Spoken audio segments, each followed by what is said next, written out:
So I'm in the middle of a project of trying to make a shelf for a neighbor's bookcase. So instead of having books stacked on top of books, she can have books and then a shelf and then book, because she's using an old TV cabinet as a bookcase basically. And I got the shelf mostly done, sanded, what screws in and stiffeners and stuff. Screw in from the side here. This would be the stiffener for the back to help with that. That's all nailed in. Everything should be good to go. So I figured, okay, before I finish it, I'll put some screws in instead of just nails, because little nails really don't hold that great if you only have a few of them. But these screws should work fine. And then I looked and it's like, well, this one for the, countersink bit the bit's bent. So when you spin it in the drill, the bit wobbles. And for this, I really need it to ideally run true so that I only have one hole to do versus a wider hole that the screws then pull out of. So now I was looking around, it's like, well, oh yeah, I have one of these. This is one of those Dewalt bits that's similar to the Makita bit set where I broke the number 6, or I should say the number 6 bit broke because it hit a screw that was in the wood and the tip broke off, which is understandable. It's not supposed to go into steel. I needed a replacement, so a few years ago when I broke it, I bought this Dewalt number 6 because it was the same kind of thing. I figured, okay, great, I have that. I'll just use that. So I shortened it up, put it in the drill, and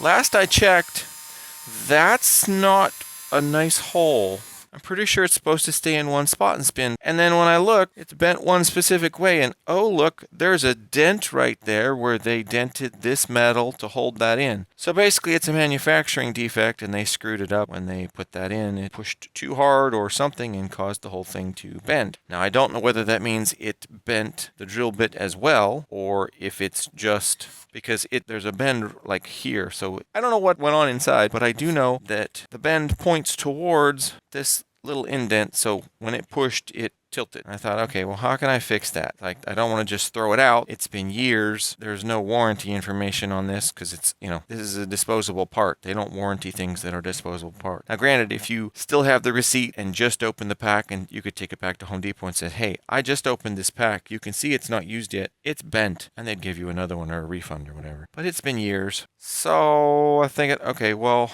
does that mean I just throw it out?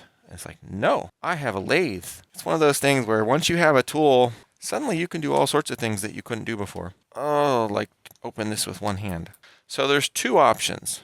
Like, for example, since I'm just normally doing shorter screws, I could just take and cut this off and try and chuck this bit directly into the screwdriver. And then that should theoretically work, because a lot of times you'd put bits right in a screwdriver and do your thing. Okay, well, I could put it in and use the lathe and cut it down and get rid of that whole thing. Or I could theoretically chuck the bit up in the lathe and then carefully just work back and forth on this until it's centered with the bit. It won't be, quarter-inch thing anymore, but I don't need a quarter-inch thing. I just need something that I can put in the drill that it's now round. Because normally when I use these, I don't use the quarter-inch snap-in piece. I mean, this thing has it, but normally I don't put it in there because I have my screwdriver bits in there. I put this in the drill, and the drill doesn't care that it's one of those. Now, granted, the flat sides do make it easier for the jaws to lock on. Those aren't really as accurate anyway because of the way they are. So instead of working on this, I'm going to do a quick lathe project and see if I can round this to match that and then have a working tool again. Let's see if it works. So I'm going to play this since something didn't work right, I'm going to play this at live speed, so you can see how fun and exciting it was when it didn't work right. So I'm starting off with the plan. I have it in the lathe. I'm hoping because it's a hardened thing, I'm hoping I didn't tighten it too much. I don't think I did, but I don't know. Well, in any case, initially I was gonna cut the end and then realized, all right, let's just try see there it's straightened out. I thought, okay, something's helping. And then that went wrong. Yeah, that didn't help. So that was weird. Yeah, that happened. That was not what I expected. I guess that's why this bit broke, is these are over-hardened a lot, and they are not very good. That may have solved my problem, although I lost some of the length I would have liked to have had. Initially, I thought, okay, I'll just try and trim this down, but it's like, wait, the bottom, this end part I don't really need, and that's wobbling the most.